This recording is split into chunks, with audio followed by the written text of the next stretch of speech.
A la costa sud de Menorca hi trobam una cala plena d'història. Formada per la desembocadura al mar dels barrancs de Beniadrís i Son Domingo, Cales Coves es configura com un paratge únic. Un indret on la bellesa natural es combina amb els misteris del passat. Un d'aquests misteris són les inscripcions d'època romana de la Cova dels Jurats. Aquestes repeteixen una mateixa data, el 21 d'abril.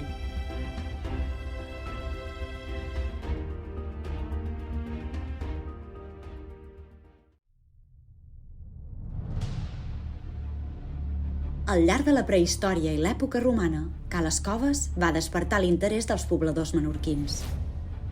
Al seu entorn s'hi localitzen una necròpolis i un embarcador d'època prehistòrica, un assentament costaner i un santuari d'època romana i imperial. La necròpolis, d'època talaiòtica, està formada per més de 90 coves i hipogeus d'enterrament excavats als penyals de la cala. Al seu interior, les comunitats menorquines hi practicaren diferents rituals al llarg de 1.500 anys.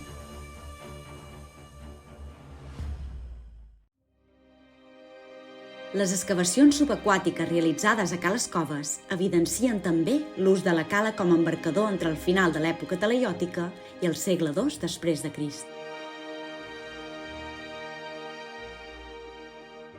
Però ens centrarem en el misteri de les inscripcions gravades i pintades a la roca que trobam a la Cova dels Jurats. La Cova dels Jurats és una cavitat natural situada al costat oest de Cales Coves.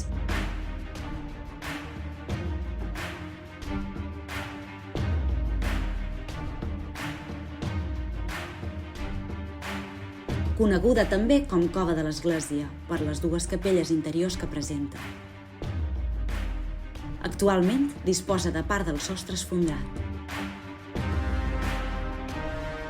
A diferència de les altres coves que trobam a la cala, els investigadors van concloure que aquesta va funcionar com a santuari en dues fases d'ús. Els estudis realitzats ens parlen de rituals on el foc i el consum de carn i vi hi tindrien un paper important.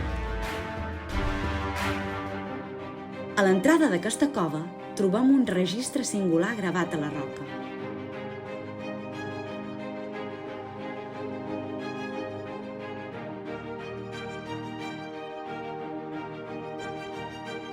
Tot i que el pas del temps i els elements meteorològics han fet desaparèixer gran part del conjunt, s'han documentat més d'una vintena d'inscripcions d'època romana. Algunes gravades a la roca i altres pintades. Actualment, una reixa metàl·lica les protegeix de possibles actes vandàlics.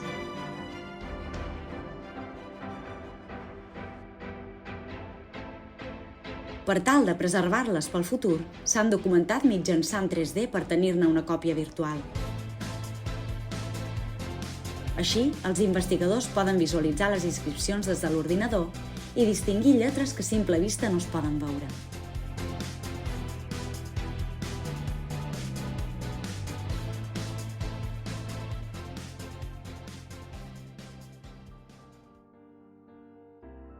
Es conserven un seguit de cartel·les de diversos tipus.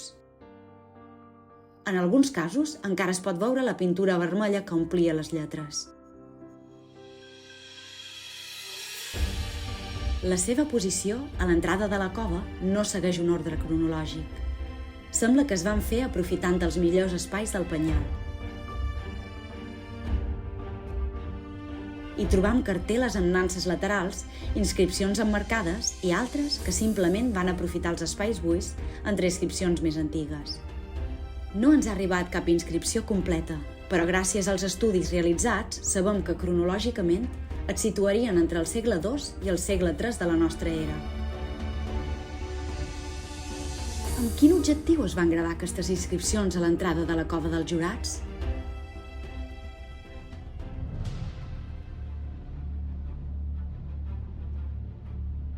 Quin significat tenien?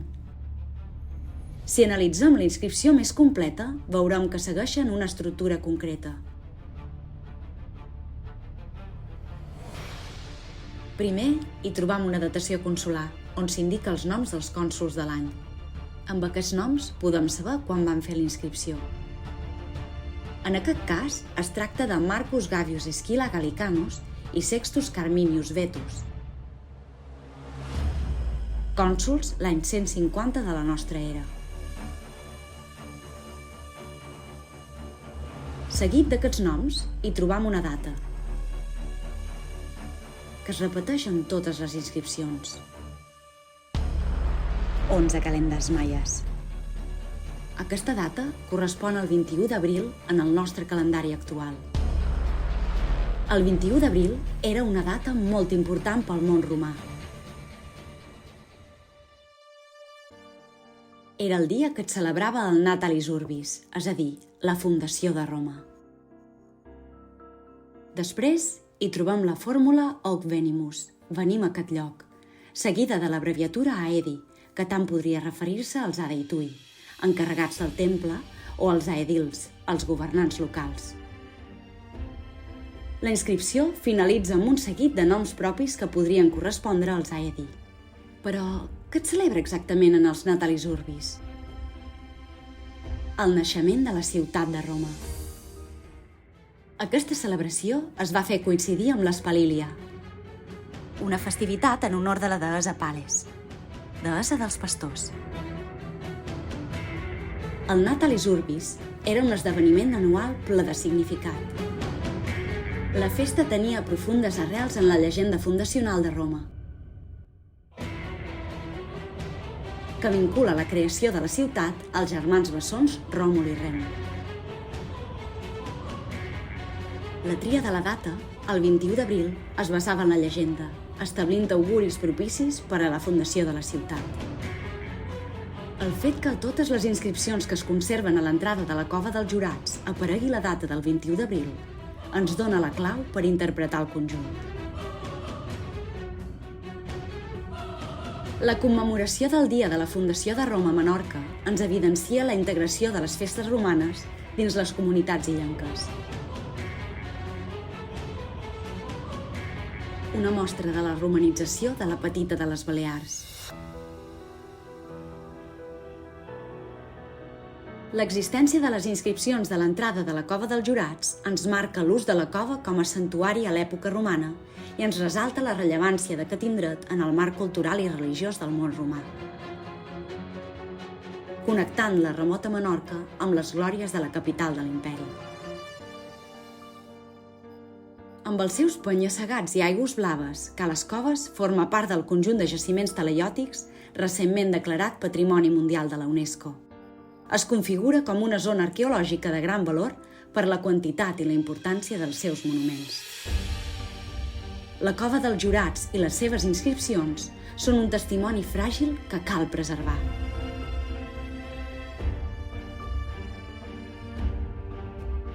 Gràcies per acompanyar-nos en aquest viatge a través del temps per descobrir les històries que s'amaguen darrere les lletres gravades als penyals de Cales Coves.